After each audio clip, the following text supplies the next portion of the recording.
दोस्तों, स्वागत है फिर से आपका। बहुत प्राचीन समय की बात है जब सृष्टि का संचालन देवताओं के द्वारा सुचारू रूप से चल रहा था। तब भी समय समय पर असुरों का आतंक बढ़ जाता था। असुर शक्ति तो रखते थे, परंतु उनमें विवेक और धर्म का अभाव था। वे यज्ञों को नष्ट करते, ऋषि मुनियों को कष्ट देते और देवताओं के अधिकार छीनने का प्रयास करते। एक समय ऐसा आया जब एक अत्यंत शक्तिशाली असुर, जिसका नाम कुंडलासुर, हालांकि कुछ ग्रंथों में भिन्न नाम भी मिलता है, उसने घोर तपस्या करके वरदान प्राप्त कर लिया। उसे वरदान मिला कि कोई भी देवता उसे युद्ध में पराजित नहीं कर सकेगा। इस वरदान के बाद वो अत्याचारी बन गया।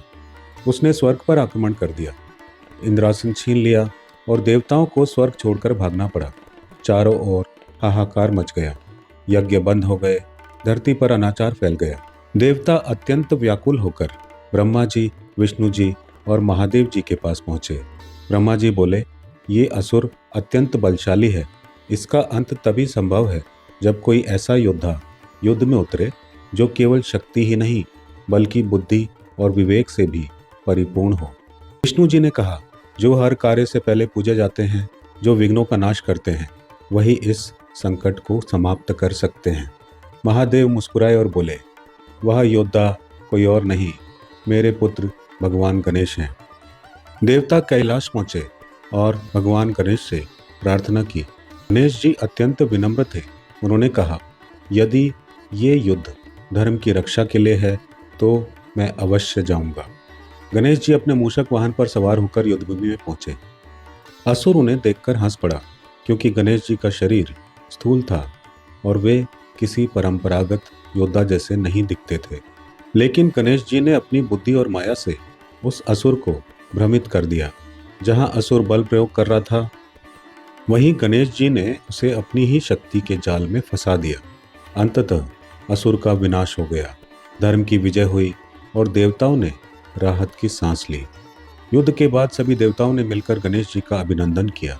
इंद्र बोले, हे विघ्नहर्ता, आपने हमारा सर्वनाश होने से बचा लिया। आप कोई भी वरदान मांगे। भगवान गणेश ने विनम्रता से कहा, मुझे किसी भौतिक वस्तु की इच्छा नहीं। यदि प्रसन्न है तो संसार में धर्म और सद्बुद्धि बनाए रखें। देवताओं को यह सुनकर और भी प्रसन्नता हुई। तभी ब्रह्मा जी ने अपनी दिव्य शक्ति से 2 कन्याओं का प्राकट्य कराया। एक का नाम था रिद्धि और दूसरी का नाम था सिद्धि। रिद्धि समृद्धि, ऐश्वर्य, धन और सुख की देवी थी। सिद्धि सफलता, ज्ञान, बुद्धि और आध्यात्मिक उपलब्धि की देवी थी।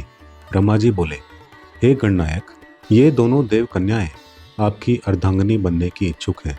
इनके बिना संसार में कोई भी कार्य पूर्ण नहीं माना जाएगा। भगवान गणेश कुछ क्षण तो मौन रहे, फिर बोले, मैं ब्रह्मचर्य का पालन करता हूँ। मेरा मार्ग वैराग्य का है। विवाह के बंधन से मैं नहीं बंधना चाहता। देवता निरुत्तर हो गए।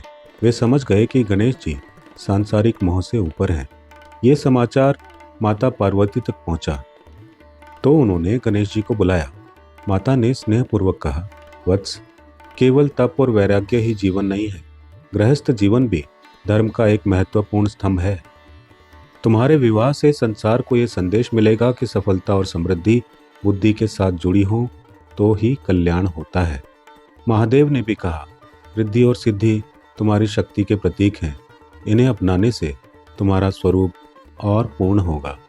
माता पिता की आज्ञा और लोक कल्याण की भावना से गणेश जी ने विवाह स्वीकार कर लिया।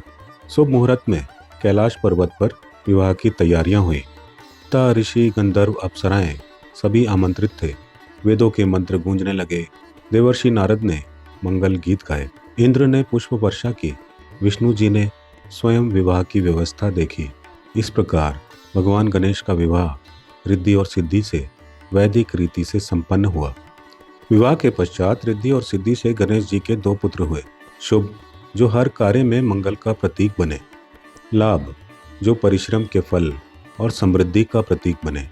इसी कारण आज भी व्यापारी वर्ग और गृहस्थ लोग गणेश जी के साथ साथ शुभ लाभ की पूजा करते हैं, विशेषकर दिवाली के अवसर पर।